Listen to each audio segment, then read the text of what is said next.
Police અને નગરપાલિકા દ્વારા ડ્રાઈવ યોજવામાં ખાસ કરીને શાક માર્કેટનો પ્રશ્ન હતો। જે રીતે છળાવાળા હતા એ લોકોએ સ્વાભાવિક રીતે રેકડીઓ કરીને દબાણ કર્યું હતું, જેનાથી બહેનો દીકરીઓને હાલવા ચાલવાથી લઈને શાકભાજીના માર્કેટમાં જવું હોય ઘણા બધા પરિસ્થિતિઓ થતી હતી। તેના અનુસંધાને તેમજ જે મુખ્ય નાની બજાર છે, મોટી બજાર છે, તીનબત્તી ચોક છે, માંડવી ચોક છે, આવા વિસ્તારોની અંદર ટ્રાફિકની સમસ્યા ગોંડલની જનતાને નડતી હતી। અવારનવાર લોકોની રજૂઆત હતી।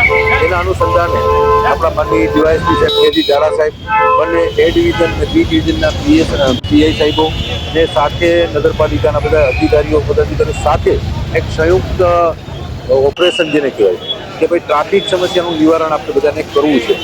તો એના અનુસંધાને જેને તેને દબાણ કર્યા હતા એને અત્યારે સૂચનાઓ આપી છે। કોઈના દબાણો હટાવવાની જરૂર પડી છે, હટાવ્યા છે। હજી આવતા દિવસોની અંદર આ રોજની આ શરૂ રહેશે। આ એક દિવસ કે 2 દિવસ 5 દિવસ માટે નથી। હું ગોંડલની જનતા, ગોંડલના વેપારી મિત્રોને ખાસ કરીને નમ્ર અપીલ અને વિનંતી કરું છું કે આપના તરફથી જો કોઈ દબાણ હોય તો આપ સ્વૈચ્છિક રીતે હટાવી દો। નગરપાલિકા અને પોલીસને કોઈ કાર્યવાહી કરવી પડે એ વ્યાજબી વાત વેપારી માટે ન કહેવાય।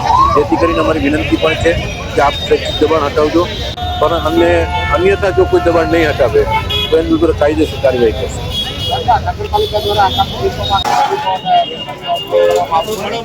જેટલું ખાસ કરીને ટ્રાફિક સમસ્યાને નડે છે, જે ટ્રાફિક સમસ્યાને નડતું હોય, જે રેકડી હોય, કેબિન હોય કે કોઈ પેલો નાખીને બેસતા હોય એ બધાને હટાવવામાં આવશે। જ્યાં ટ્રાફિક સમસ્યા નડે છે ત્યાં લોકોને હટાવવામાં આવશે। આપણે લોકોને કોઈ રોજગારી માટે ના નથી પાડતા, પરંતુ ટ્રાફિકને સમસ્યા કરે એ વાત વ્યાજબી નથી।